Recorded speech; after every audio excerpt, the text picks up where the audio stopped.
ထံ7ပါးဆိုတာသင်ရောက်တတ်တယ်မကောင်းတာလုပ်လို့ရှိရင်အပြစ်ထံနေ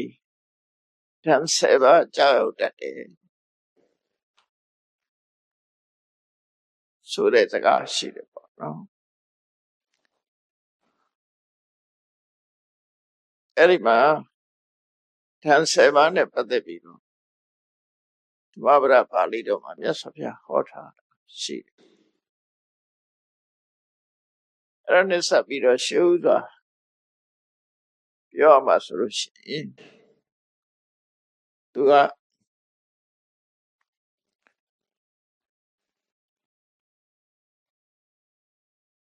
အပြစ်ထံမပေးထိုက်တဲ့ပုဂ္ဂိုလ်ကိုအပြစ်ထံပေးမယ်မပြစ်မှားထိုက်တဲ့ပုဂ္ဂိုလ်ကိုပြစ်မှားမယ်ဆိုရင်နဲ့ဖေးဆိုရန်ဆိုထံ10မျိုးဟာသူ့ရဲ့ဘဝကြာရောက်လာတတ်တယ်ဖြစ်ပေါ်လာတတ်တယ်ဆို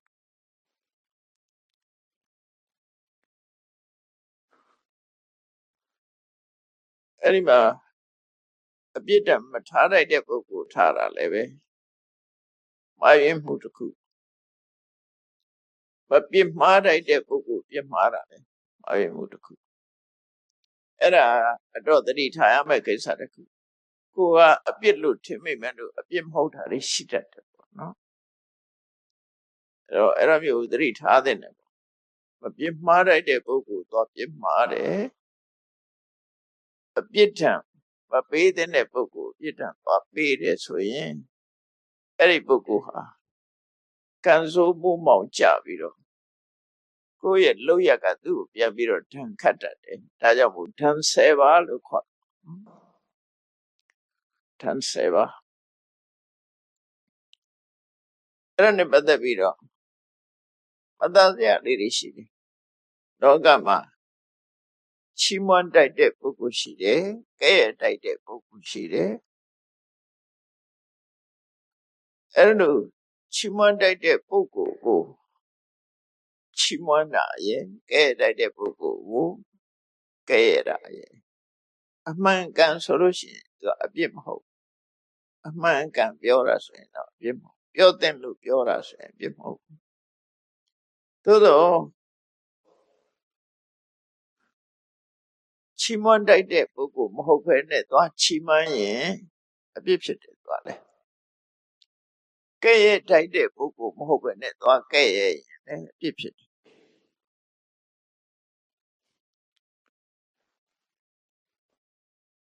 အမှန်မသိလို့ရှိရင်ဗမာမှုတွေဖြစ်နေတာပေါ့ဒါသတိထားရမယ်နော်ချီးမွမ်းတာတိုင်းကောင်းသလားလို့ဆိုမကောင်းဘူးကဲ့ရဲ့တိုင်းကောင်းလားဆိုမကောင်းဘူးလို့ပြောကဲ့ရဲ့တိုက်တဲ့ပုဂ္ဂိုလ်မဟုတ်ဘဲနဲ့သွားကဲ့ရဲ့ရင်လည်းကိုယ်မှအပြစ်ဖြစ်တယ်ချီးမွမ်းတိုင်းကောင်းသလားလို့ချီးမွမ်းတိုက်တဲ့ပုဂ္ဂိုလ်မဟုတ်ဘဲနဲ့ချီးမွမ်းရင်လည်းအပြစ်ဖြစ်ပြန်တာပဲတမန်အပြစ်ကြည့်ပဲဆိုရင်တော့လူတွေကချီးမွမ်းတာအပြစ်မဖြစ်ဘူးလို့ထင်အောင်ထင်တယ်မဟုတ်ဘူးမချီးမွမ်းတိုက်တဲ့ပုဂ္ဂိုလ်ချီးမွမ်းရင်လည်းအပြစ်ပဲသူနဲ့သူအဝင်ခွင့်ချဖြစ်ဖို့ဆိုတာဓမ္မခဲနေဒါကြောင့်မို့ကိုယ့်ရဲ့အထင်အမြင်နဲ့ကိုယ့်ရဲ့အထင်အမြင်နဲ့တကယ်ဖြစ်ပေါ်နေတာချင်းတလွဲစီဖြစ်တတ်တယ်မချီးမွမ်းတိုက်ဖဲသွားချီးမွမ်းရင်လည်းအပြစ်ဖြစ်တယ်မကဲ့ရဲ့တိုက်ဖဲသွားကဲ့ရဲ့လည်းအပြစ်ရှိတယ်သို့တော့ဒါဖြင့်ချီးလည်းမချီးမွမ်းဘူးကဲ့လည်းမကဲ့ရဲ့ဘူးဆိုတာကြတော့ဟောကောင်းသလားလို့ဆိုတဲ့အခါကျတော့အဲ့ဒါလည်းကောင်းတယ်လို့မပြောဘူးပုဂ္ဂိုလ်၄မျိုးခွဲပြီးတော့ကြည့်ရအောင်ပောတတိယသုတ်ဆိုတာရှိတယ်ပောတလိယဆိုတာပရပိုက်တူရဲ့နာမည်ပဲအဲ့ဒါနဲ့ပတ်သက်ပြီးတော့မှတ်သားနာယူကြည့်တယ်ပေါ့ပုဂ္ဂိုလ်၄မျိုးနဲ့ပတ်သက်ပြီးပြောထားအဲ့ဒီသုတ်တက်မှာ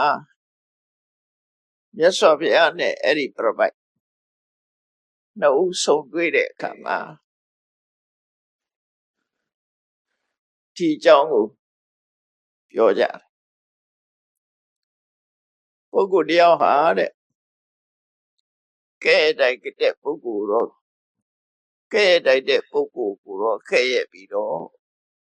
ချီးမွမ်းတိုက်တဲ့ပုဂ္ဂိုလ်တော့မချီးမွမ်းဘူးဆိုတာကတယောက်နော်ကဲတိုက်တဲ့ပုဂ္ဂိုလ်ကျတော့ကဲရတယ်ချီးမွမ်းတိုက်တဲ့ပုဂ္ဂိုလ်ကျတော့မချီးမွမ်းဘူးဒီပုဂ္ဂိုလ်တယောက်နော်နောက်ဒုတိယပုဂ္ဂိုလ်ကချီးမွမ်းတိုက်တဲ့ပုဂ္ဂိုလ်တော့ချီးမွမ်းတယ်ကဲတိုက်တဲ့ပုဂ္ဂိုလ်ကျမကဲရပြန်ဘူးနောက်တတိယပုဂ္ဂိုလ်ကချီးမွမ်းတိုက်တဲ့ပုဂ္ဂိုလ်လည်းမချီးမွမ်းဘူးကဲတိုက်တဲ့ပုဂ္ဂိုလ်လည်းမကဲရဘူးဒါတယောက်နောက်တယောက်ကချီးမွမ်းတိုက်တဲ့ပုဂ္ဂိုလ်ချီးမွမ်းတယ်ကဲတိုက်တဲ့ပုဂ္ဂိုလ်ကဲရတယ်ပုဂ္ဂိုလ်လေးယောက်အဲ့ဒီပုဂ္ဂိုလ်လေးယောက်ထဲဘယ်ပုဂ္ဂိုလ်သဘောကျသလဲဘယ်ပုဂ္ဂိုလ်သဘောကျသလဲပြန်ပြောကြည့်နော်ကဲတိုက်တဲ့ပုဂ္ဂိုလ်တော့ကဲရတယ်ချီးမွမ်းတိုက်တဲ့ပုဂ္ဂိုလ်မချီးမွမ်းဘူးဒါနံပါတ်1ချီးမွမ်းတိုက်တဲ့ပုဂ္ဂိုလ်တော့ချီးမွမ်းတယ်ကဲတိုက်တဲ့ပုဂ္ဂိုလ်ကျတော့မကဲပြန်ဘူးနံပါတ်2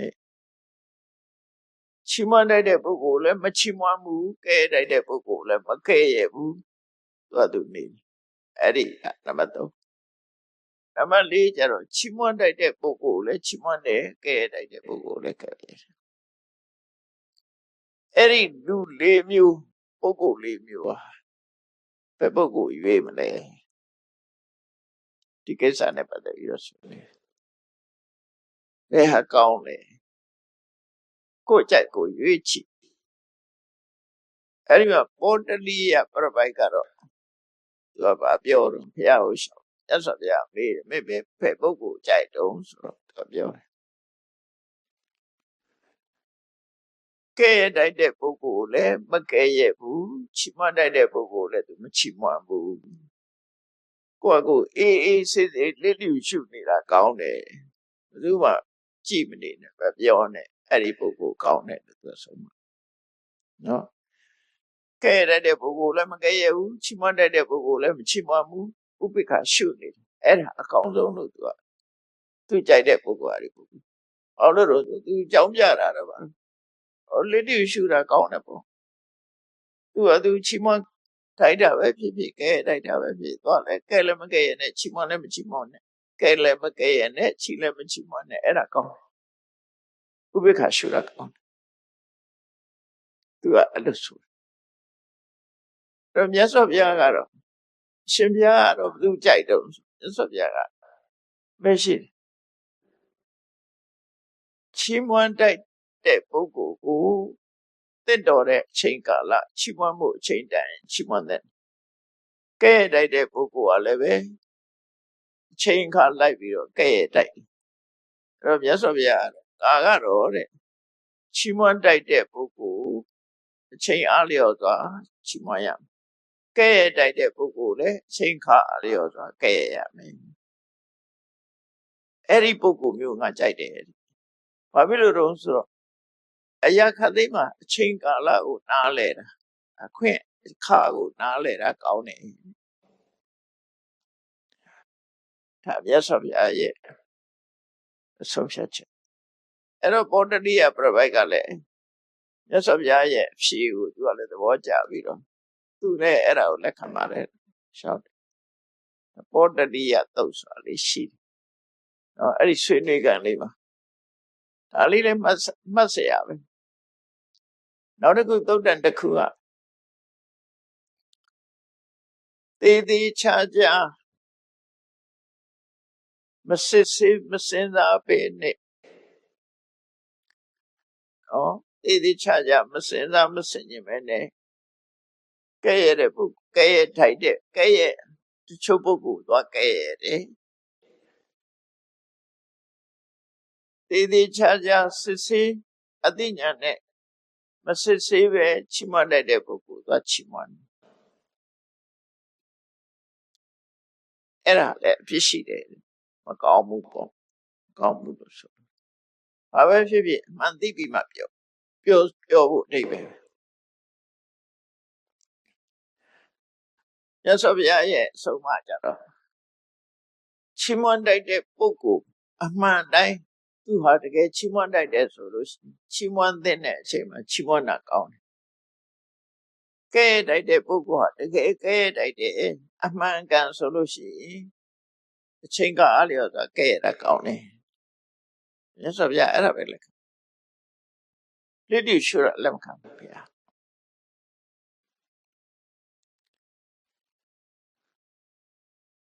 အဲ့ဒီတုတ်တန်လေးတွေအဲ့ဒီမှာမြတ်စွာဘုရားအသိဉာဏ်မရှိဘဲနဲ့သေသေးချာချာမစဉ်းစားဘဲနဲ့ချီးမွမ်းတဲ့ပုဂ္ဂိုလ်သွားပြီးတော့ကဲ့ရဲ့လို့ရှိရင်လည်းအပင်ငရဲကြတတ်တယ်အပြစ်ဖြစ်တတ်တယ်ချီးမွမ်းတိုက်တဲ့ပုဂ္ဂိုလ်ကိုသေသေးချာချာမချီးမွမ်းတိုက်တဲ့ပုဂ္ဂိုလ်သွားချီးမွမ်းရင်လည်းအပြစ်ဖြစ်တယ်နော်ဆိုလိုတာကဲ့တိုက်တဲ့ပုဂ္ဂိုလ်ကိုသွားချီးမွမ်းရင်လည်းအပြစ်ဖြစ်တယ်ချီးမွမ်းတိုက်တဲ့ပုဂ္ဂိုလ်သွားကဲ့ရဲ့ရင်လည်းအပြစ်ဖြစ်တယ်တို့ဆိုလိုတယ်ပေါ့အဲ့ဒါနဲ့ပတ်သက်ပြီးတော့အခုဓာန်10ပါးဆိုတာလေးမတနာယူကြည့်တဲ့ပေါ့အဲ့ဒါတွေပါဝင်ပေါ့ကောကလိကဆိုတဲ့ယဟန်ဟာရှင်သာရိပုတ္တရာတို့ရှင်မောဂလန်တို့ကိုသွားပြီးတော့လောဘချီတယ်ဆိုပြီးတော့သွားပြီးတော့ကဲရဲ့မြတ်စွာဘုရားတားတယ်မပြောနဲ့သူတို့ကဒီလိုမဟုတ်ဘူးအဲ့ဒီဇလန်းလေးကဒီလိုဖြစ်တာကောကလိကဝေလန်တိခေါင်တဲ့မြို့တစ်မြို့မှာသူကနေတာအဲ့ဒီမှာကျောင်းဖုန်ကြီးရှင်သာရိပုတ္တရာတို့ရှင်မောဂလန်တို့ကြွသွားတဲ့အခါကျတော့မျက်နှာလှုပ်တာပေါ့သူကရက်ထဲသူတကားကမားတွေသွားပြီးတော့ဆော်ဩတာမြတ်စွာဘုရားရဲ့ထိတ်တန်းတစ်ပည့်ကြီးတွေရှင်သာရိပုတ္တရာတို့ရှင်မောဂလန်တို့လာနေတယ်ဒီတို့မလူကြဘူးလားတန်းကြဘူးလားမလုပ်ကြညာလုပ်ကြနဲ့သွားပြီးတော့သူကစိတ်ဆော်တိုက်တွန်း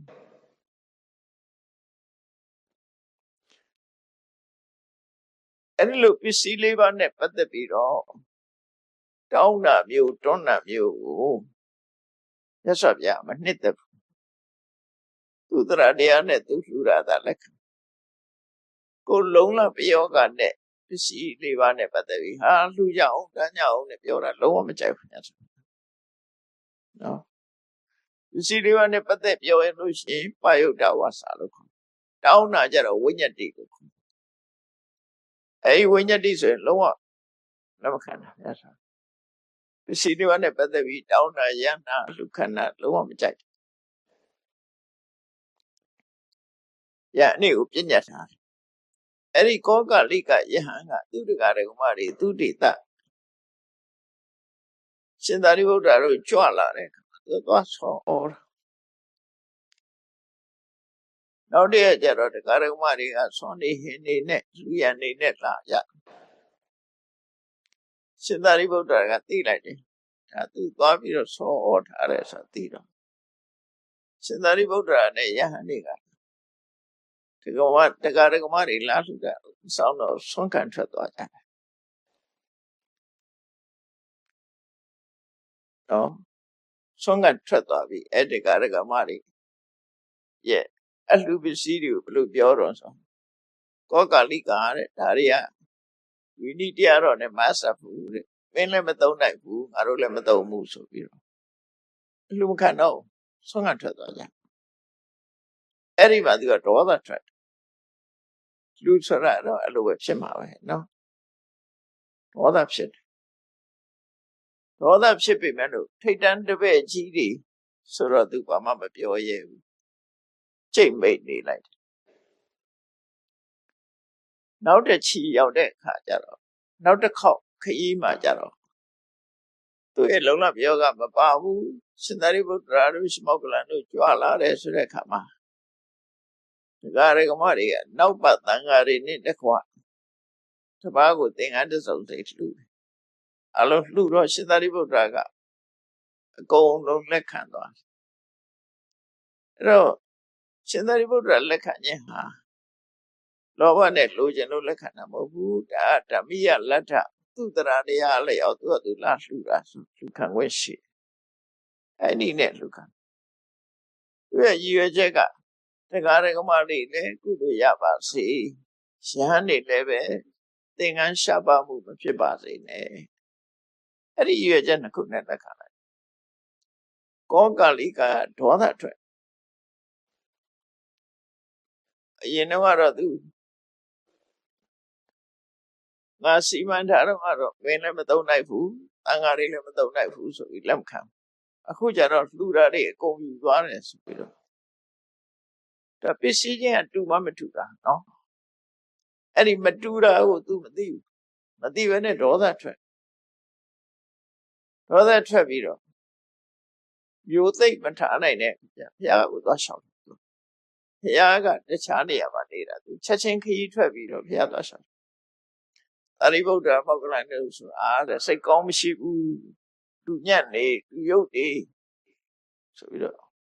မြတ်စွာဘုရားတရားသွားရှောက်တော့မြတ်စွာဘုရားကသိတယ်ကောကလိကပဲမပြောနဲ့မင်းဒုက္ခရောက်လိမ့်မယ်မပြောနဲ့သူတို့ကဒီလိုစိတ်ဓာတ်ရှိတဲ့ပုဂ္ဂိုလ်တွေမဟုတ်ဘူးမတန်ဖြူစင်တဲ့ပုဂ္ဂိုလ်တွေသွားမပြစ်မှာနဲ့မရဘူးပြောတာပဲမြတ်စွာဘုရားတားတာမရအဲ့ဒါနဲ့သူဘုရားစီကထွက်လာတဲ့အခါမှာမြတ်စွာဘုရားအကြောင်းကနေဆင်းပြီးတော့ဘုရားသခင်သုံးတဲ့ကြောင်းတိုက်ရဲ့မို့ဥပြစ်မဲ့လည်းရောက်ရောသူခန္ဓာကိုယ်မှာလူဘဝဘူးထားတယ်ဆိုတာဘူးကြီးတွေဖြစ်လာအလုံးလျောက်ခန္ဓာကိုယ်မှာဘူးလုံးတွေထားလာဝါထားတရားထားနေအဖူးပြင်းကြီးတွေထုတ်ထားပြီးတော့ချက်ချင်းပဲအဲ့ဒါကြီးတဲ့ကြီးထွားပြီးသူဟာအဲ့ဒီနာမှာပဲလဲသွားချက်ချင်းယောဂရပြီလဲသွားမပြစ်မှားတဲ့ပုဂ္ဂိုလ်တော့ပြစ်မှားတာအဲ့ကောကလိကဆိုအဲ့ဒါအဲ့ဇလန်လည်းရှိအဲ့ဒီမှာဒီမြတ်စွာဘုရားဟောတာအေးမကဲရဲ့ထိုက်တဲ့ပုဂ္ဂိုလ်သွားကဲ့ရဲ့ရင်လည်းဒုက္ခရောက်တတ်တယ်မချီးမွမ်းတိုက်တဲ့ပုဂ္ဂိုလ်ချီးမွမ်းရင်လည်းဒုက္ခရောက်တတ်တယ်နှစ်ခုစလုံးပါတယ်နော်အဲ့ဒါကိုမြတ်စွာဘုရားလူတွေရဲ့ပါဇက်မှာတဲ့လူအသက်ကိုဖြတ်တောင်နိုင်တဲ့ဓမ္မတစ်ချောင်းပါတယ်အဲ့ဒါကိုပြောတာဟုတ်ဝစီဗေဒထိတိုင်းရှာဆိုတဲ့ကလုံးကဖြစ်လာတာအဲ့ဒါမြတ်စွာဘုရားကတော့နှုတ်ဓာကြီးကိုပြောတယ်နှုတ်ကဖြစ်လာတဲ့ဓာကိုယ်ပါဇက်ကမပြောသင့်တာပြောလိုက်လို့ရှိရင်အဲ့ဒါဓာလို့ပဲကိုယ့်ကိုပြန်ခုတ်ပြီးကိုယ့်ကိုပြန်လှိဖြတ်တာနဲ့တူတူပဲအဲ့ဒါပြောတော့ဝစီဗေဒထိတိုင်းရှာမပြောသင့်တာပြောရင်ဒုက္ခရောက်တာအဲ့ဒါဓာတ်10ပါးထဲမှာလည်းပါနော်ဘာသာပြောရတဲ့မယ်ဟုတ်မပြစ်မှားတဲ့ပုဂ္ဂိုလ်ပြစ်မှားတာဘာနဲ့ပြစ်မှားတာတော့ဆိုနှုတ်နဲ့ပြစ်မှားတာမကဲရဲတိုက်တယ်ရှင်သာရိပုတ္တရာရှိမဟုတ်တာတို့ကိုသွားခဲရတယ်ကောကလိကယဟအဲ့နာမှာပဲဒုက္ခရောက်သိဆုံးသွားပြီးတော့တကယ်ကိုငရဲကြသွား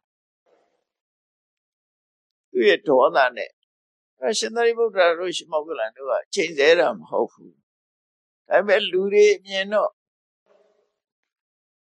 ဒီလိုလဲထင်မှားရတယ်ဒေဝဒတ်မြေမျိုးတုန်းကသတင်းဖြစ်ခဲ့ဘူးလေတချို့ပုဂ္ဂိုလ်တွေကပြောကြတယ်ဒေဝဒတ်ကြီးမြေမျိုးတာတဲ့ယဟန်ဂေါရမကချိန်တယ်လို့ဘုရားကချိန်တယ်လို့သူမြေမျိုးတာလို့ပြောကြတယ်မဟုတ်တဲ့သတင်းပြောတာလူဆိုတာလေချိန်တယ်လို့ဖြစ်သွားတာမဟုတ်ဘူးသူလုပ်တဲ့အကုသိုလ်ကသူ့ထန်ခတ်သွားတာဘယ်ရာပဲဖြစ်ကိုလုပ်တာကိုခံရတာကိုလုပ်တဲ့လူရကကိုပြန်ထန်ခတ်တာဖြစ်တယ် ဘသူမှချိန်တယ်လို့လည်းမဟုတ်ဘူးချိန်နေလည်းရတာမှမဟုတ်တာအခုကောကလိကလည်းရှင်သာရိပုတ္တရာရုရှိမောက္ကလကချိန်တာမှမဟုတ်တာသူဒီလိုဖြစ်တဲ့ဆိုတဏှာတော်တဏှာကြောင့်သို့တော့သူ့ဒေါသနဲ့သူ့အတူခံရတာဗျာဒေဝရကလည်းဘုရားကိုပြစ်မှားတဲ့စိတ်တွေအဲ့ဒီစိတ်တွေကြောင့်လို့သူပြေမျိုးတာဘုရားနဲ့ဘာပတ်သက်မှုမရှိဘူးဘုရားကိုပြစ်မှားတာပြစ်မှားတဲ့အကုသိုလ်ကသူ့ကိုချုပ်ပေးတာလောကကြီးမှာကိုယ့်အပြစ်ကိုသိသိချာချာသိတတ်ဖို့တော့လို့မို့ဆိုရင်တစ်ဖက်ကနေပြီးတော့ပယောဂနဲ့လုပ်တယ်လို့ပါတော့အဲ့လိုမျိုးတွေလည်းဖြစ်တတ်တယ်လူတွေမှာတွေးတတ်တယ်ဒီအဲ့လိုမျိုးကိုပြစ်မှားလို့ကိုအကုသိုလ်ကိုခံရတယ်လို့မသိပဲနဲ့တစ်ဖက်ကနေပြီးတော့ဒီပယောဂအတတ်နဲ့လုပ်တယ်လို့ပါတော့အဲ့လိုတွေဖြစ်လာတတ်တယ်ပေါ့နော်တော့အကုသိုလ်ဆိုတာကြောက်ဖို့ကောင်းတယ်မြင်ရတဲ့အရာလည်းမဟုတ်ဘူးကိုဒေါသနဲ့ကိုပြန်ခံရတာအခုတန်7ပါးဆိုတာရှမောက္ကလံအသက်ခံရမှုနဲ့ပတ်သက်ပြီးတော့ပြောမယ်ဆိုရင်ရှမောက္ကလံမထေရမြတ်ကအတိတ်ကကံကြမ္မာကိုရှောင်လွဲလို့မရတော့သူလုပ်ခဲ့တဲ့တန်ကိုသူပြန်ခံရ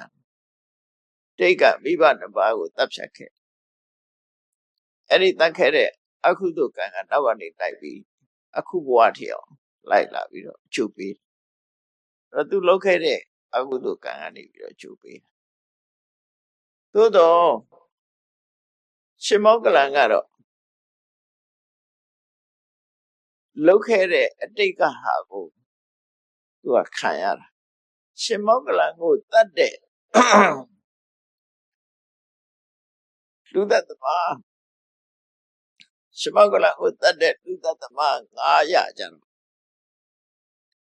ပြုသူအသစ်ဆိုတဲ့အတိုင်းပဲသူတို့ကရှမောက္ကလံကိုတတ်တယ်ဘာလို့တတ်တယ်ပတ်စံရလို့တတ်တယ်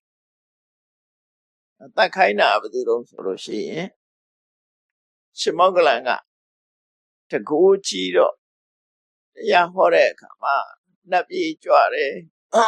နတ်ပြည်ကြွပြီးနတ်ပြည်ကအကြောင်းဟောတယ်ငရဲတို့ပြိတ္တာဘုံတို့ကြွပြီးတော့ဟောတယ်အဲ့ဇာလန်နေဟောတဲ့အခါမှာမကြည်ညိုတဲ့ပုဂ္ဂိုလ်တွေကရှမောက္ကလံပေါ်မှာညှို့ထားကြတယ်အခွင့်သာတဲ့အခါပတ်စံပေးပြီးတတ်ခိုင်းခုခေတ်မှာရှိတာမဟုတ်နော်ရှင်းခိုင်းလိုက်တယ်ပေါ့ခုခေတ်လို့ပြောပဲပတ်စံပေးရှင်းခိုင်းလိုက်အဲ့ဒီလာပြီးတော့တတ်တဲ့လူတွေကအသက်ခိုင်းတဲ့လူရောတတ်တဲ့လူရောသူတို့ကပြုသူအသစ်ရှမောက္ကလံအသက်ခံရတဲ့ရှမောက္ကလံကတော့ဖြစ်သူအဟောင်းနော်ပြုသူအသစ်ဖြစ်သူအဟောင်းခံရတဲ့ပုဂ္ဂိုလ်အဟောင်းကိုခံကိုလူတွေကအသစ်အဲ့ဒီအသစ်လုပ်တဲ့ကံကိုသူတို့လည်းဒီဘဝမှာပဲရဟန္တာပုဂ္ဂိုလ်ကြီးပြမှာသည့်အတွက်ကြောင့်ဒီဘဝမှာပဲခံစားဓာန်10ပါးဆိုတာအဲ့ဒါနဲ့ပတ်သက်ဟောနော်သူတို့ခံရတယ်ဒီ10မျိုးလုံးခံရတယ်လို့ပြောတာတော့မဟုတ်ဘူးဒီ10မျိုးဖြစ်တတ်တယ်လို့ပြောတာနော်မပြစ်မှားတတ်တဲ့ပုဂ္ဂိုလ်ပြစ်မှားမယ်အပြစ်ဒဏ်မခတ်တဲ့ပုဂ္ဂိုလ်သွားပြစ်ဒဏ်ခတ်လို့ရှိရင်ဒီဓာန်10မျိုးတစ်ခုခုဖြစ်တတ်တယ်လို့သူတို့ပြောတာဒီဘဝမှာရင်ဖြစ်တာနောက်ဘဝငရဲကြတာတစ်ခုဒီဘဝမှာရင်ဓာန်10မျိုးတစ်ခုသင်တတ်တယ်အပြစ်ဒဏ်တွေကြာရောက်လာတတ်တယ်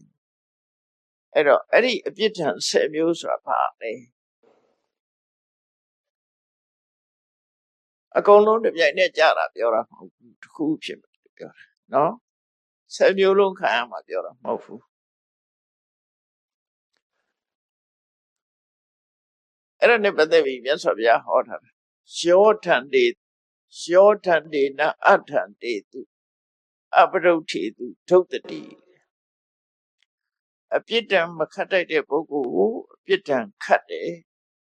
မပြစ်မှားတတ်တဲ့ပုဂ္ဂိုလ်ကိုပြစ်မှားတယ်ဆိုလို့ရှိရင်တဲ့တသနာမညတရံဌာနံခိပ္ပမေဝနိခိစတိဓာန်10မျိုး ဖြစ်ပေါ်လာနိုင်တဲ့အခြေအနေ10မျိုးတည်းကတစ်မျိုးမျိုးကိုအလင်းအမြန်ရောက်လာတတ်တယ်တစ်မျိုးမျိုးနဲ့အလင်းအမြန်တွေ့တတ်တယ်အလင်းအမြန်ဆိုတာဒီတဘဝမှာပဲတွေ့ချက်ချင်းတွေ့တာရှက်မကြခင်တွင်တွေ့တာဒီလိုဆိုတော့တသဏ္ဏအညတရံထားဒီအချက်10ချက်ထဲကတစ်ခုခိဗ္ဗမေဝနိဂစ္စတိဒီဘဝအတော်အတွင်းမှာပဲဒီပြစ်ဒဏ်တွေကကိုယ်စီကြောက်ရောက်လာတတ်တယ်တဲ့ဒါဘာကြောင့်ကြာတာတော့ဆိုသူပြစ်မှားတဲ့ပုဂ္ဂိုလ်ကမပြစ်မှားတတ်တဲ့ပုဂ္ဂိုလ်ဖြစ်နေတကယ်ဂုဏ်သိက္ခာကြီးမားတဲ့ပုဂ္ဂိုလ်တကယ်သူတော်စင်ပြစ်မှားလိုက်လို့ရှိရင်ဒီလိုဖြစ်တတ်တယ်သူတော်စင်မဟုတ်ဘူးဆိုတော့ဒီသက်သာနိုင်ဘာနဲ့တူတော့ဆိုရင်ကြောက်တုံးကိုခေါင်းနဲ့ဆောင်းတာနဲ့ရွှွန့်တုံးကိုခေါင်းနဲ့ဆောင်းရင်မတူဘူးလေရွှွန့်တုံးခေါင်းနဲ့ဆောင်းရင်တော့ရွှွန့်ဆိုတာသိမမာတော့သိမခံရကြောက်တုံးကြီးသွားခေါင်းနဲ့ဆောင်းရင်တော့ဘူးခံမှာပေါ့သူတော်စင်သူတော်မြတ်တွေဆိုတာအနှစ်ရှိတဲ့ပုဂ္ဂိုလ်တွေဆိုကြောက်တုံးလို့မာနေတယ်သူတို့သွားဆောင်းရင်ခံရမှာပဲကိုကောင်းပဲကိုကွဲမှာပဲသူတော်စင်မဟုတ်တဲ့ပုဂ္ဂိုလ်ကြတော့ရွှွန့်လို့နောက်ချီတုံးလို့ဆိုတာကြတော့သိမခံရဘူးအဲ့လိုတော့ကွဲပြားခြားနားမှုရှိတယ်တခါတည်းကျတော့လူတယောက်ရဲ့ပြစ်မှားလို့တဲ့စိတ်ကလည်းပဲဆုံးဖြတ်ပေးနိုင်တယ်ပေါ့နော်ပြစ်မှားလို့တဲ့စိတ်ကပြင်းထန်လို့ရှိရင်လေသူပြစ်မှားလို့တဲ့စိတ်ကြောင့်လည်းသူဒုက္ခရောက်နိုင်တာပဲကိုယ်စိတ်နဲ့ကိုယ်ဒုက္ခရောက်တယ်အဲ့တော့မြတ်စွာဘုရားကသတိပေးတဲ့အနေနဲ့ဒါဟောတာအပြစ်ဒဏ်မထားသင့်တဲ့ပုဂ္ဂိုလ်ပေါ်မှာအပြစ်ဒဏ်သွားထားရင်မပြစ်မှားတတ်တဲ့ပုဂ္ဂိုလ်သွားပြီးတော့ပြစ်မှားရင်ပြစ်မှားတယ်ဆိုတာခုနကဲ့ရဲ့တာလည်းပြစ်မှားတာပဲဆွဆွဲတာလည်းပြစ်မှားတာပဲမချီးမွမ်းနိုင်တဲ့ပုဂ္ဂိုလ်ချီးမွမ်းတာလည်းပြစ်မှားတယ်လို့ပဲခေါ်အဲ့ဒါဆိုရင်အပြစ်ဒဏ်10မျိုးတည်းကတစ်မျိုးမျိုးတွေ့ကြုံရနိုင်တယ်တစ်မျိုးမျိုးနဲ့တွေ့ကြုံကဲအဲ့ဒီ10မျိုးကဘာတော့တစ်ခုချင်းကိုကြည့်ပါစို့ဝေဒနံဖရုတံအဲ့လိုပုဂ္ဂိုလ်မျိုးဟာတဲ့ယောဂဝေဒနာကြမ်းတမ်းနဲ့ခံရခဲ့တဲ့ပြင်းထန်တဲ့ယောဂဝေဒနာတစ်မျိုးမျိုးခံစားရတတ်တယ်ဒီဘဝတွေမှာယောဂဖြစ်တာပြင်းထန်တဲ့ယောဂဝေဒနာဘယ်လိုဟာတော့ဆိုလို့ရှိရင်သူခေါင်းကိုက်တာတို့ဖိုင်နာတာတို့အစားပြီးတော့အမလေးလူလေးခံရခဲ့တဲ့ဝေဒနာမျိုးတစ်မျိုးဖြစ်လာတတ်တယ်ပြင်းထန်တဲ့ယောဂဝေဒနာကိုယ်တဏ္ဍမှာဖြစ်ပေါ်လာတတ်တယ်တဲ့ဒါတစ်ခုအဲ့တော့မပြင်းမှားတတ်တဲ့ပုဂ္ဂိုလ်တော့ပြင်းမှားလို့ရှိရင်ကိုယ်မှာယောဂရတာတတ်တယ်လို့ဆိုလို့ပဲနော်ပြင်းထန်တဲ့ယောဂဝေဒနာမျိုးရတာတတ်တယ်နောက်တစ်ခုကဘာလို့စာနေဆုံးရှုံးမှုပင်မဘာမှရှာဖွေထားတဲ့ကိုယ့်ရဲ့ပစ္စည်းတွေဆုံးရှုံးမှုနဲ့ကြုံရတတ်တယ်ပျောက်တယ်ဆုံးရှုံးတယ်ပြက်တယ်အသိခံရတယ်အလူခံရတယ်တမိုးချီတဲ့ပစ္စည်းတွေပါသွားတယ်ပင်ဘာမှရှာထားလို့ရတဲ့ပစ္စည်းတွေလက်လွတ်ဆုံးရှုံးသွားနိုင်တယ်အဲ့ဒါဒုတိယပြစ်ဒဏ်ပထမပြစ်ဒဏ်ကပြင်းပြင်းထန်ထန်ယောဂရတတ်တယ်ဒုတိယကကိုယ်ပိုင်ဆိုင်တဲ့ပစ္စည်းတွေဟာပျက်စီးဆုံးရှုံးမှုနဲ့ကြုံရတတ်တယ်တတိယကဘာလို့ဆိုလို့ရှိရင်သရိရတ္တသဖေဒနာကိုယ့်ရဲ့ခန္ဓာကိုယ်မှာတဲ့လက်ကျိုးတာတို့ခြေကျိုးတာတို့မျက်စိထိခိုက်တာတို့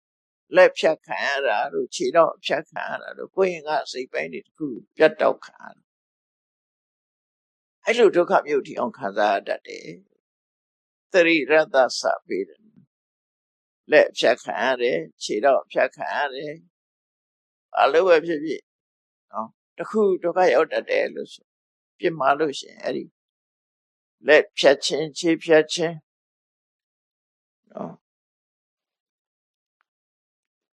ကိုယ်ခန္ဓာကိုယ်အစိတ်ပိုင်းတွေဖြတ်တော့ခံရတတ်တယ်အဲ့ဒါကနံပါတ်3ထမ်းစေပါတဲ့ကနံပါတ်3အပြစ်ဒဏ်တစ်ခုနောက်တစ်ခုကခရုကံဝါပိအာဘာဒံခုနကတော့ကဝေဒနာဆိုတာစိတ်ခံစားရတယ်ဒုက္ခဝေဒနာခံစားရတာပြောနော်ခေါင်းကိုက်တာတို့ဘိုင်းနာတာတို့မနေနိုင်မထနိုင်အောင်အလိုလေးမဲ့လေးခံရတဲ့ဝေဒနာအခုပြောတဲ့ခရုကံဝါပိအာဘာဒံယောဂဖြစ်တယ်ကြီးမားတဲ့ယောဂတွေဖြစ်တာဘာယောဂဖြစ်တော့ဆိုရင်လေဖြတ်တာတို့ဒါလည်းဖြစ်တတ်တယ်နော်ဒါကတော့ဟို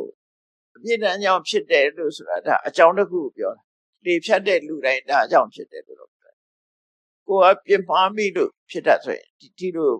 ကြီးမားတဲ့ယောဂမျိုးဖြစ်တတ်တယ်လို့ဆိုလို့တယ်နော်ငါလေဖြတ်တယ်ငါဘာအပြစ်ကျุလွန်လို့လဲဆိုတာအဲ့ဒါလို့တော့ဆိုတာမဟုတ်ခေါ်ရကျุလွန်မိတဲ့ပုဂ္ဂိုလ်တွေမှာအဲ့ဒီလိုယောဂမျိုးတွေဖြစ်တတ်တယ်ပက္ခဟတာဧကသက္ခုမျက်စိတစ်လုံးကွယ်သွားတာပိဋတပိခြေတော်နှစ်ဘက်မလှုပ်နိုင်တာမသွားနိုင်တာကုဏီလက်ကောက်တယ်ခြေကောက်တယ်ကုဋ္ဌရောဂလူနာယောဂဆွဲတယ်တော့ကိုချီမာတဲ့ပြင်းထန်တဲ့ယောဂဝေဒနာတွေဖြစ်ပါအာဘာဒဆိုတဲ့ယောဂမျိုးတွေဖြစ်တယ်လို့ဆိုလို့တယ်ဒါအကြောင်းတစ်ခုအနေနဲ့ပြောတာနော်တခြားနည်းနဲ့လည်းယောဂဝေဒနာဆိုဖြစ်တယ်ယောဂဝေဒနာဖြစ်တိုင်းသူကပြစ်မှားတိုက်တဲ့ပုဂ္ဂိုလ်ပြစ်မှားလို့ထိလို့တော့မစွဲထားဘယ်အဖြစ်အကြောင်းတစ်ခုလို့ပြောတာအကြောင်းဆိုတာတစ်ခုတည်းမဟုတ်ဘူးအများကြီးရှိဥပမာမဲ့လူတယောက်မကြမ်းမမာဖြစ်တာအကြောင်း၈မျိုးရှိအကြောင်း၈မျိုးရှိဒီကြေကြောင့်လည်းဖြစ်တယ်သလိကြောင့်လည်းဖြစ်တယ်လေကြောင့်လည်းဖြစ်တယ်အဲ့ဒီသုံးခုပေါင်းပြီးတော့ရောထွေးလို့လည်းဖြစ်တယ်နောက်ဥဒုပြောင်းလို့လည်းဖြစ်တယ်အနေထိုင်မတတ်လို့နေထိုင်မတတ်ဘူးဆိုတာအကြာကြီးထိုင်နေအကြာကြီးအိတ်တယ်အကြာကြီးမတတ်ရတဲ့ဆိုတဲ့ဣရိယာပုမြတ်တော်မနေလို့လည်းဖြစ်တယ်ဝိသမပရိဟာရနောက်သူများကကိုယ်ကိုထိကြိုက်အောင်လုပ်လို့သူများရိုက်လို့နှက်လို့ထိကြိုက်တာယောဂရတာကိုယ်ကိုလုပ်လို့ယောဂရတာအဲ့ဒါမျိုးဖြစ်တတ်တယ်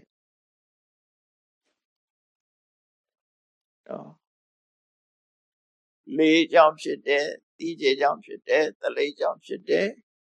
သုံးခုပေါင်းလို့လည်းဖြစ်တယ်သုံးခုပေါင်းရောရှက်ပြီးတော့လည်းဖြစ်တယ်ပေါ့နော်ဥရုပြောင်းလို့ရှိရင်လည်းဖြစ်တယ်နောက်အနေထိုင်မတတ်လို့ရှိရင်လည်းဖြစ်တယ်နောက်တစ်ခုကသူများကလှုပ်လို့လည်းဖြစ်တယ်ကိုယ်ကိုလှုပ်တာပဲဖြစ်ဖြစ်သူများတန်ရရတဲ့ယောဂပေါ့နောက်ဆုံးတစ်ခုကကန့်ကြောင့်ဖြစ်တယ်အဲ့တော့ကန့်ကြောင့်ကြီးဖြစ်တာမဟုတ်ကန့်ကြီးလည်းမချရဘူးတဲ့ဟောမေရာသီဥတုအေးတာကိုနွေးထွေးမတည်ပဲနဲ့အေးတဲ့သွားလို့နှာစီးချောင်းလို့ဖြစ်တာတိတ်ကလှုပ်လို့မဟုတ်ဘူး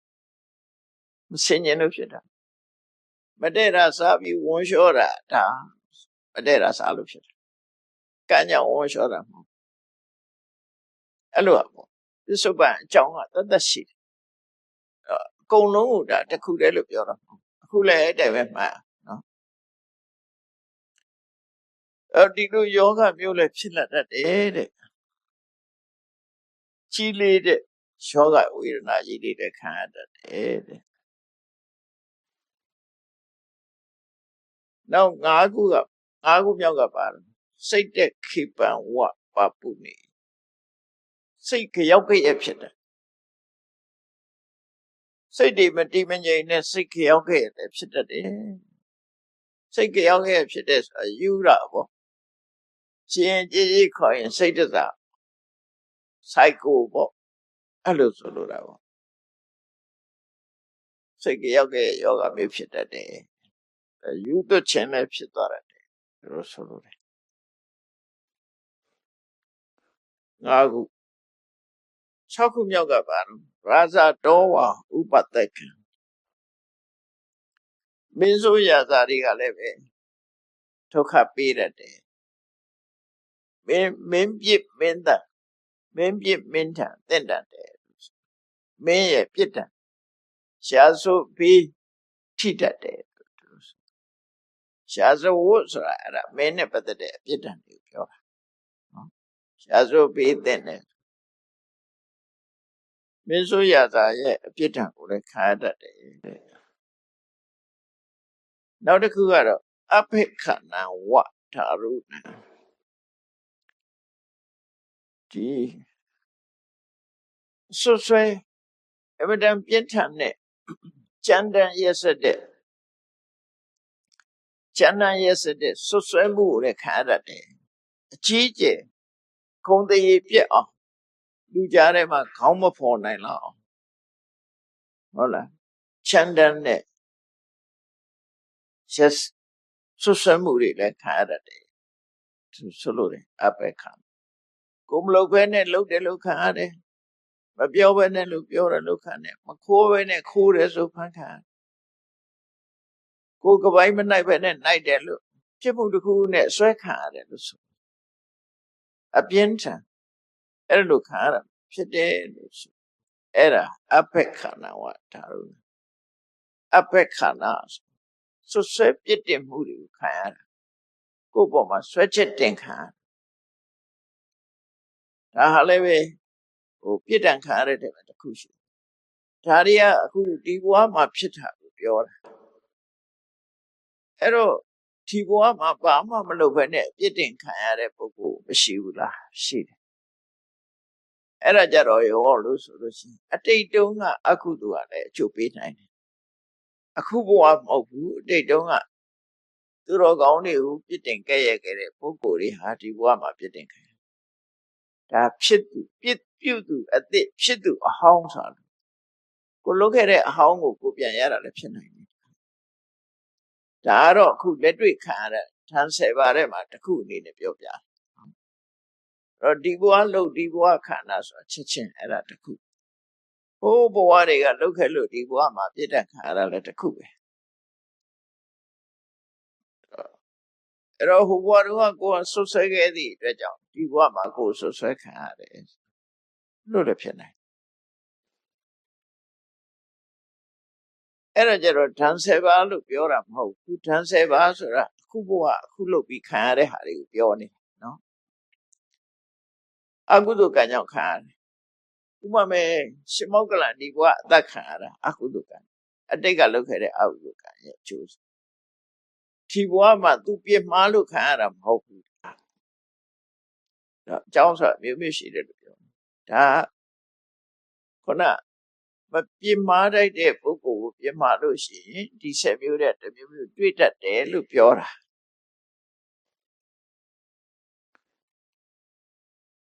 နောက်တစ်ခုကဘာလို့ပရိခေယဝယတိနာ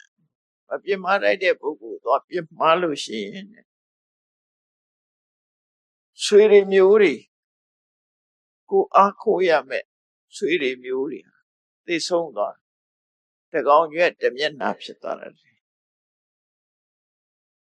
အဲ့တော့အဲ့ဒီလိုဆိုတော့စဉ်းစားကြည့်လိုက်မယ်ဆိုရင်ဆွေတွေမျိုးတွေကကိုမဟုတ်တာလို့ဆွေတွေမျိုးတွေသိရတယ်လို့အဲ့လိုပြောအောင်မလားအဲ့လိုတော့မဟုတ်ဘူးဟုတ်တော့မလားဆွေမျိုးကကိုမဟုတ်တာလို့ကိုဒုက္ခရအောင်သိပေးတာဒီလိုတော့မဟုတ်ဘူးဆိုလိုတာကိုအားကိုးရမဲ့အကုန်မဲ့တာကိုပြောတာအားကိုးရမဲ့သွားတာကိုကမဟုတ်တာလို့သိတဲ့ကြောင့်ကိုယ့်ရဲ့အကုသိုလ်ကြောင့်အာကိုရတွေမဲ့ကိုယ့်ရဲ့အာကုသိုလ်ကြောင့်ဆွေတွေမျိုးတွေသိတယ်လို့ဒီလိုမတွေ့နိုင် ကိုအားကိုးစရာမရှိအောင်ဖြစ်သွားတယ်လို့ဆိုလို့သေတာတော့သူ့အကြောင်းနဲ့သူသေတာဖြစ်မယ်တတန်းစီလို့လည်းသေတာဖြစ်မယ်အနှုံးမို့ဆိုရင်ကိုမဟုတ်တာလောက်တာခံတဲ့လူကတခြားခံနေရတယ်ဆိုဆွေတွေမျိုးတွေသေတယ်ဆိုတာမဟုတ်တာလောက်တာမဟုတ်တာသူတို့ကဆွေတွေမျိုးတွေ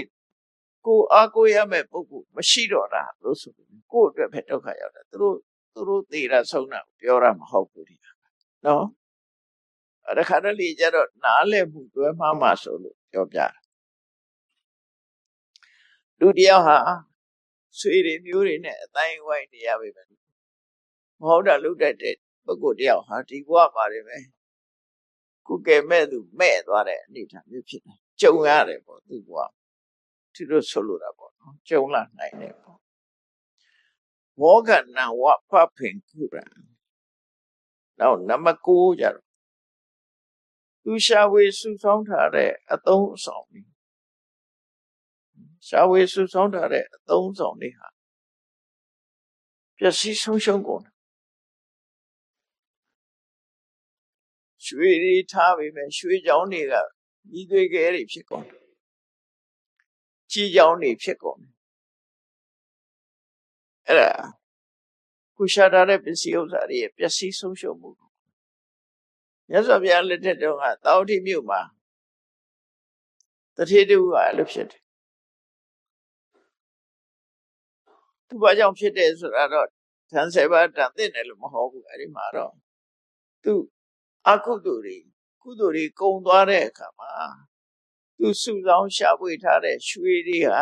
မဖြစ်တော့မိသူခဲတွေဖြစ်ကုန်အကုန်လုံးမိသူခဲဖြစ်ကုန်ရွှေချောင်းတွေကြီးလိုက်တော့မိသူခဲတွေဖြစ်တော့သူဒုက္ခတွေရောက်မိတ်ဆွေကောင်းတွေကကြံပေးတယ်ဒါအကုသိုလ်ကုံလို့ရွှေရခြင်းရွှေသုံးနိုင်တဲ့အကုသိုလ်တရားသူ့မှာကုံသွားလို့အကုသိုလ်ဝင်လာလို့ချုပ်ပေးတာဓာန်7ပါးသိတာတော့မဟုတ်ဘူးသူထုတ်ထားတာအဲ့ဒါတော့မဖော်ပြဘူးပေါ့နော်တခုကြောင့်ကံကြမ္မာကောင်းတဲ့ကံကြမ္မာကုံသွားလို့ရှိရင်လည်းပဲပြောင်းလဲမှုတွေဖြစ်လာတတ်တယ်အဲ့တော့သူအဲ့ဒီတထေးကတောင်ထိပ်မြို့မှာသူရွှေတိုက်ရွှေတုံးတွေကမိသွေးခဲတွေဖြစ်ကုန်အဲ့တော့မိသွေးခဲတွေဖြစ်တော့သူကြံကောင်းရှိတဲ့မိတ်ဆွေတွေကကြံပေးတယ်မင်းမိသွေးခဲတွေကိုဈေးပို့ထားပြီးတော့လူမြင်ကွဲမှာတော့ပုံထားလိုက်ကွာကိုဈေးဆိုင်ရှိမှထား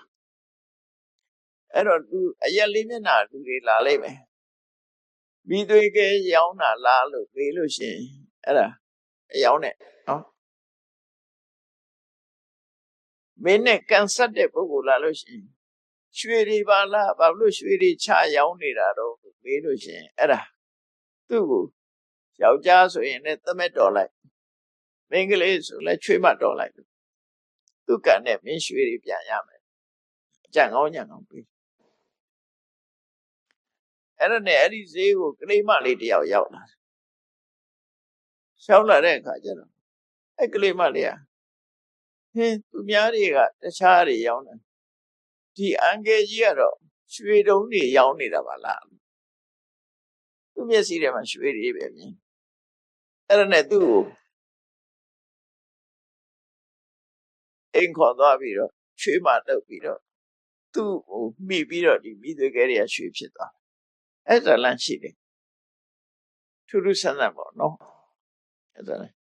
သူ့ရဲ့ကုသိုလ်ကံကြောင့်ပြန်ဖြစ်တာလူဆိုတာတော့ဥဒ္ဓမ60လည်းကောင်းတယ်အံ့ဩစရာလည်းကောင်းတယ်ကံကြမ္မာဆိုတာကောင်းတဲ့အခါကောင်းကျိုးပေးတယ်လို့ပဲဆိုးတဲ့အခါမှာလည်းပဲဆိုးကျိုးကပေးတတ်တယ်ပေါ့ဆိုးကျိုးပေးတတ်တယ်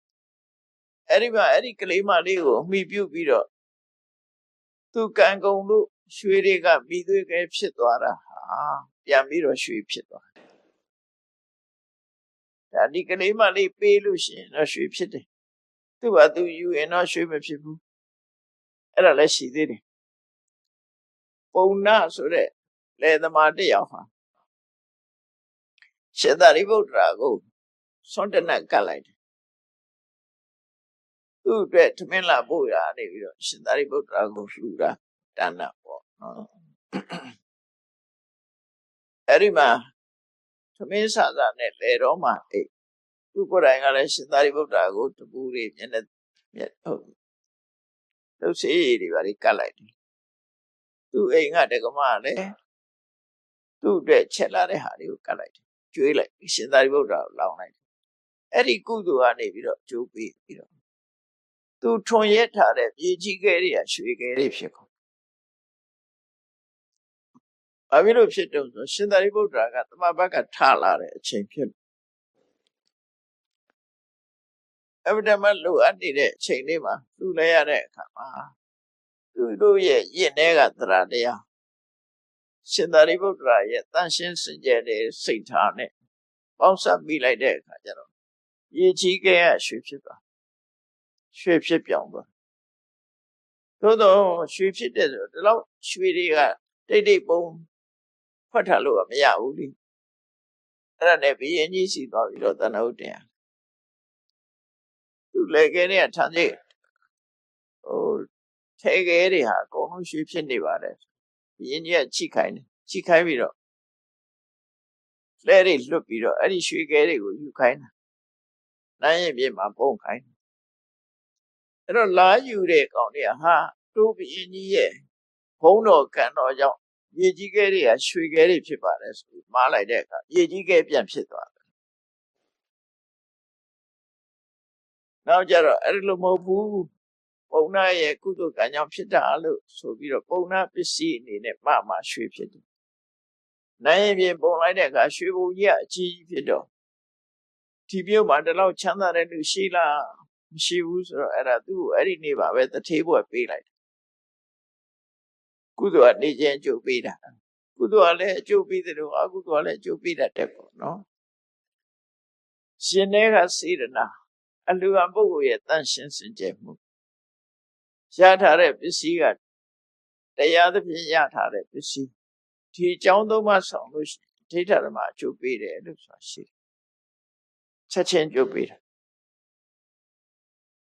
ရေကြီးကရွှေဖြစ်တယ်ဆိုတာဖြစ်နိုင်ပါတယ်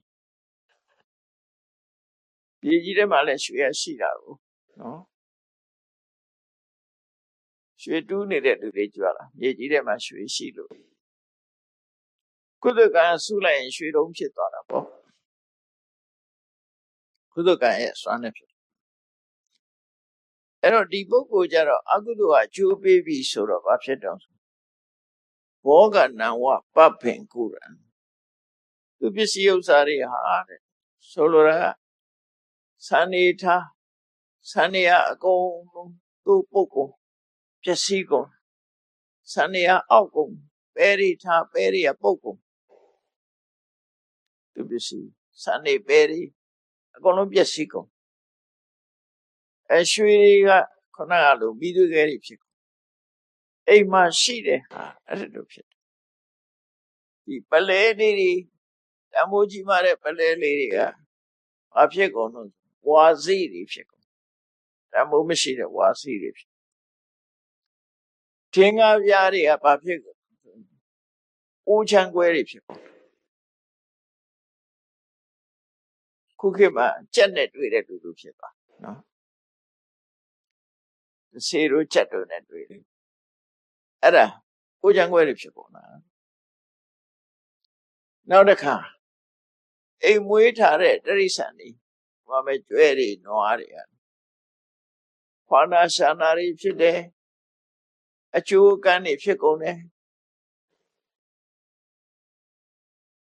အဲ့တော့ကိုယ်ပိုင်ဆိုင်တာသူ့ကိုဒုက္ခပေးခြင်းတော့တိရစ္ဆာန်တွေပါဒုက္ခရောက်တယ်လို့ဖြစ်နေနော်အမှန်တော့သူ့အတွက်ဒုက္ခဖြစ်တယ်သူကြုံရတာကိုပဲပြောတယ်တိရစ္ဆာန်ဒုက္ခရောက်တာသူလုံးတဲ့အကုသိုလ်ကြောင့်တိရစ္ဆာန်ကခွာနာရှာနာရတာမဟုတ်ဘူးအဲ့လိုဖြစ်တာတော့မဟုတ်ဘူးသို့တော့သူ့ပိုင်ဆိုင်မှုမှာဖြစ်တဲ့တိရစ္ဆာန်တွေကအဲ့လိုဖြစ်ကုန်ဖြစ်တာတော့တခြားအကြောင်းကြောင့်ဖြစ်မှာပေါ့နော်အဲ့တော့သူ့အကုသိုလ်ကြောင့်တိရစ္ဆာန်ကအဲ့လိုဖြစ်ရတယ်ဆိုမတရားဘူးဒီတယောက်ရဲ့အကုသိုလ်လုပ်တဲ့လူကတယောက်ခံရတဲ့လူကတယောက်ဖြစ်နေမှာပေါ့ အဲ့လိုတော့မဟုတ်ဘူးအဲ့သူเจ้าနဲ့သူဖြစ်အဲ့ဒါလို့ကိုပိုင်တဲ့ပစ္စည်းတွေဟာပစ္စည်းယူရင်းလာတယ်ဒါနံပါတ်9နံပါတ်10ကျတော့အထဝတ္တအခါရဏိအခိတဟတိပါဝကောကိုအိမ်မှာမိလောင်ခံမိလောင်ခံအဲ့မိလောင်ခံရတဲ့ဆိုတဲ့အချိန်မှာတနေ့တည်းပဲ2ကြိမ်3ကြိမ်မိလောင်ခံရတယ်နောက်ဆုံးမှာတခြားမိလောင်တာတွေမရှိဘဲနဲ့ကိုယ်မှာမိုးချိုးကြပြီးတော့မိလောင်တယ်လောင်မိကြတယ်ဆိုတာရှိတယ်နော်မိုးရွာတဲ့အခါမှာလောင်မိကြတယ်ဆိုတာသူမိတော့ကဖြစ်လာပြီးတော့လောင်မိုးချိုးပြစ်တယ်လောင်မိကြတယ်အဲ့ဒါမျိုးတွေအကုသိုလ်ကျိုးပေးလာလို့ရှိရင်ဖြစ်တတ်တယ်အဲ့တော့ဆိုလိုတာကသူ့တဘောဝအတိုင်းပြီးဆိုတာဖြစ်ပေါ်လာတတ်တယ်အဲ့ဒီဖြစ်ပေါ်လာပြီးတော့ဒါကိုလောင်မီးလို့ခေါ်တယ်လောင်မီးကြတယ်ဘယ်သူမှရှို့တာမဟုတ်ဘူးသူမီးထတောက်တယ်အခုခေတ်တော့ဘာလို့ကတိုက်တယ်လို့ဘာလို့လဲပြောကြတယ်မီးတွေထတောက်ဘယ်သူမှရှို့တာမဟုတ်ပဲနဲ့သူမီးထတောက်တာဒီခေတ်မှာလဲကြာမှုတွေဖြစ်တတ်တယ်အဲ့လိုဖြစ်တတ်တယ်အဲ့ဒါလောင်မီးလို့ခေါ်တယ်လောင်မီးကြတယ်လို့ခေါ်ရှို့တယ်လို့မရှိဘူးသူမီးထတောက်ပြီးရှိတယ်လေကုန်မီးလောင်သွားတာမျိုးတွေဖြစ်တတ်တယ်အဲ့ဒါဟာဓာန်7ပါးလို့သူဆိုလိုတာပေါ့နော်ဒီဓာန်7ပါးဟာအပြစ်မှားလိုက်တဲ့ပုဂ္ဂိုလ်ပြစ်မှားလို့ရှိရင်ဒီဘဝမှာပဲလေကြုံတတ်တယ်အတိတ်ဘဝတော့ကအကုသိုလ်တွေလှုပ်လာလို့အဲ့ဒီအကုသိုလ်တွေကအကျိုးပေးကြတဲ့အခါမှာလည်းဒါမျိုးကြုံတတ်တယ်လို့ဒီလိုပဲမှားရမှာကောင်းတာမှမဟုတ်တာအဆိုးတွေကြီးပဲအဲ့လိုခံအဲ့ဒါဆိုလို့အဲ့တော့ဒီဘဝမှာတော့အဆိုးဆုံးနေဓာန်7ပါးနဲ့ကြုံတွေ့ပြီးတော့အဲ့ဒီပုဂ္ဂိုလ်ဟာဒါနဲ့ပြီးသလားလို့ဆိုနောက်ဘဝအတွက်မှာဒီဘဝလုပ်တဲ့အကုသိုလ်ကကာယတဗေဒဒုပ္ပညောနိရိယသောပပစ္စတိမပြစ်မှားတဲ့ပုဂ္ဂိုလ်ပြစ်မှားတဲ့အသိဉာဏ်ကင်းမဲ့တဲ့ပုဂ္ဂိုလ်ဟာဒီဘဝဒီခန္ဓာသိဆုံးသွားတဲ့အခါမှာငရဲမှာသွားဖြစ်ရသေးတယ်အပြစ်ဒဏ်10မျိုးနဲ့ကြုံတဲ့အပြင်သေတော့လည်းကောင်းသူရောက်တော့ဒါဒီဘဝအကုသိုလ်ရဲ့အကျိုးတရားတွေအဲ့ဒါကိုဓာန်7ပါးလို့မြတ်စွာဘုရားဟောတာရှင်မမောဂလန်အသက်ခံမှုနဲ့ပတ်သက်ပြီးတော့ရှင်မမောဂလန်ကိုတတ်တဲ့ပုဂ္ဂိုလ်တွေအသက်ခိုင်းတဲ့ပုဂ္ဂိုလ်တွေဟာမင်းတန်ဆိုးရနေသင့်ပြီးတော့သူတို့လည်းအသက်ဆုံးကြတယ်အဲ့ဒါနဲ့အကြောင်းပြုပြီးတော့မြတ်စွာဘုရားသူတော်ကောင်းဆိုမပြစ်မှားရဘူးပြစ်မှားလို့ရှိရင်အဲ့ဒါမျိုးတွေကြုံတတ်တယ်လို့ခေါ်တာနော်ကြုံရတတ်တယ်လို့ခေါ်တာ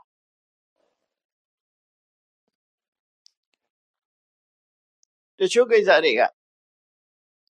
ဆိုပါစို့အနတိပါဒအမှုပြုလို့ရှိရင်အရေးကြတယ်လို့မြတ်စွာဘုရားမဟောဘူးအဲ့လိုအနတိပါဒအမှုသည်ငရဲ၌ဖြစ်စေနိုင်သည်ပြိတ္တဘဝဖြစ်စေနိုင်သည်တရိစ္ဆာန်ဘဝကိုဖြစ်စေနိုင်သည်ဖြစ်စေနိုင်သည်ဆိုတာဖြစ်ရမယ်လို့ပြောတာမဟုတ်ဘူးတခြားအကြောင်းအကျိုးတွေရှိသေးတယ်လို့ဆိုတော့မြတ်စွာဘုရားအဲ့ဒါတွေကို definitely မဟောဘူးဘယ်တော့မှသေချာဘောဟောတာတော့အမေတတ်တယ်အမေတတ်ရင်သေသည်ချာမဲ့မှာပဲကြမှာသိကြတယ်အဲ့ဒါကိုအနန္တရိယကံလို့အနန္တရိယဆိုတာသေသည်ချာမဲ့မှာ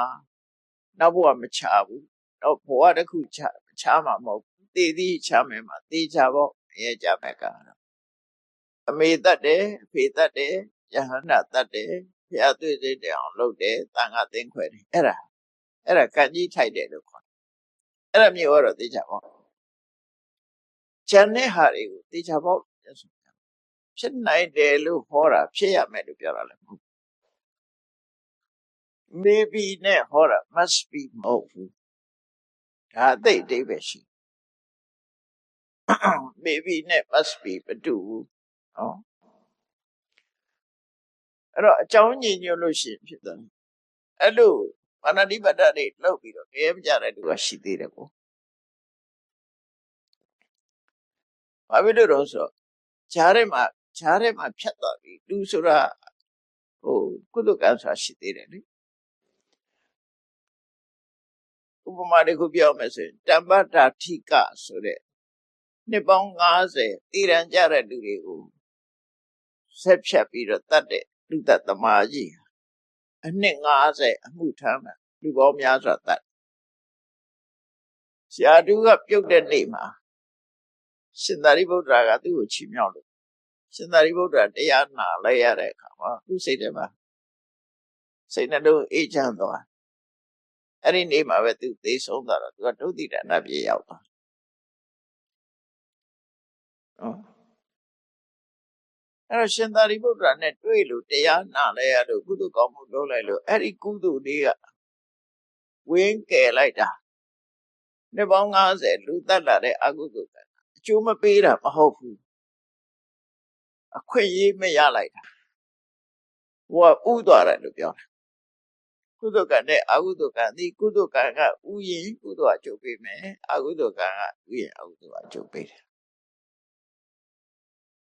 ဒါကြောင့်မို့အဲ့ဒါကိုအကြောင်းပြုပြီးတော့သေကဏိအရေးကြီးတယ်လို့ပြောကြတာမှန်တော့အရေးကြီးတာမဟုတ်ဘူးဟုတ်သေကဏိကံကအဆုံးဖြတ်ပေးတတ်တယ်ပေါ့သေကဏိမလုပ်ဖို့တော့မကြိုးစားနဲ့အရေးကြီးတယ်ဆိုဘယ်လိုသေမှမသိပဲနဲ့ဘယ်လိုလုပ်သွားတာကျွတ်တင်ပြီးတော့လုပ်တာကျွတ်တင်ပြီးတော့ဒါကုသိုလ်ကောင်းမှုပဲစိတ်လို့သေကဏိမလုပ်ပဲလို့သွားစိတ်ကူးမရင်လေးနဲ့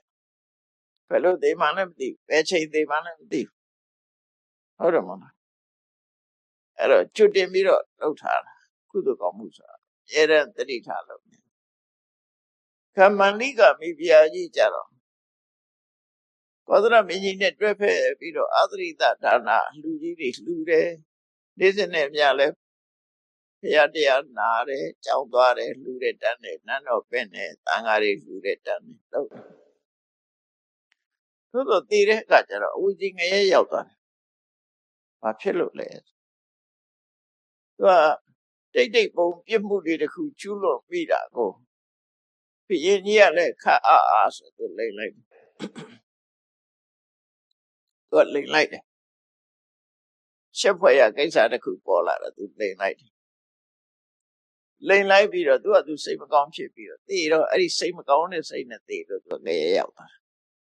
သို့တော့ကြာရှည်အဲ့ဒီအကုသိုလ်ကံကအကျိုးမပေးနိုင်ဘူးသူလုပ်ခဲ့တဲ့ကုသိုလ်ကံတွေကအားကောင်းတော့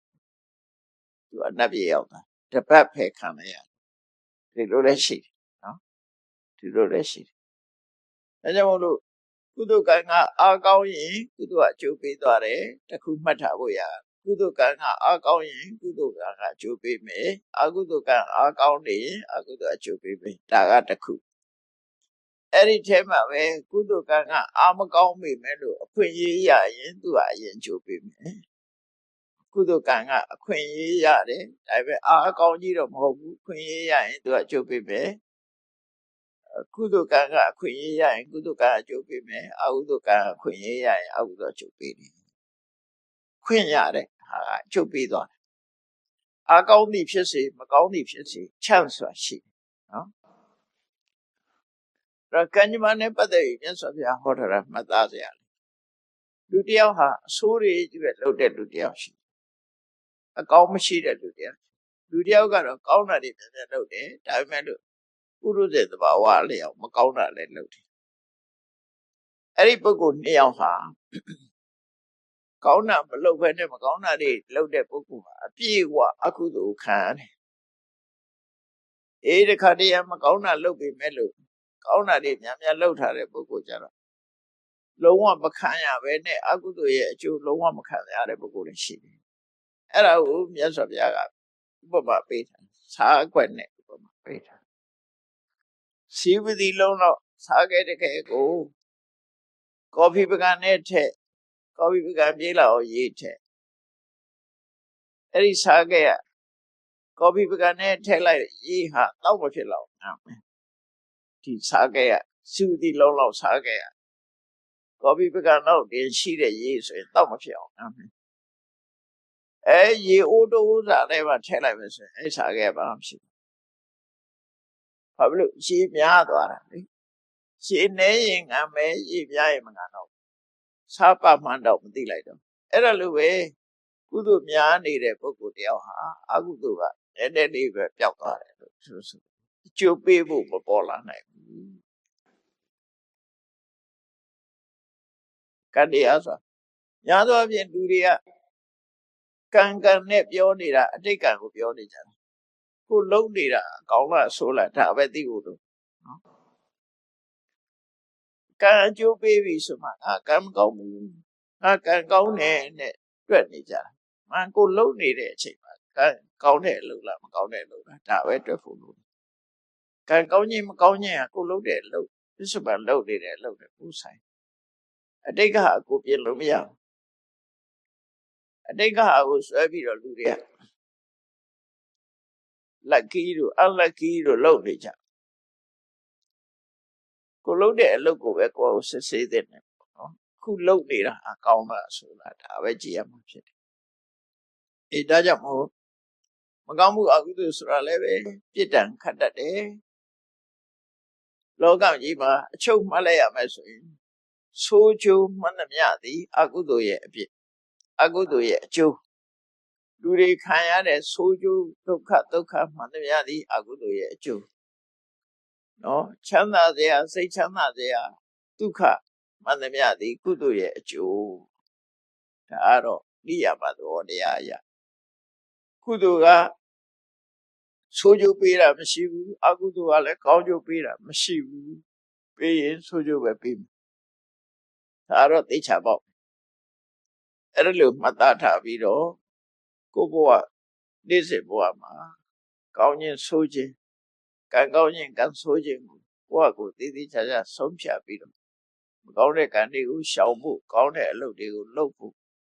ကျင့်ကြံကြိုးကိုပွားများအားထုတ်နိုင်ကြပါစေကုန်သတည်း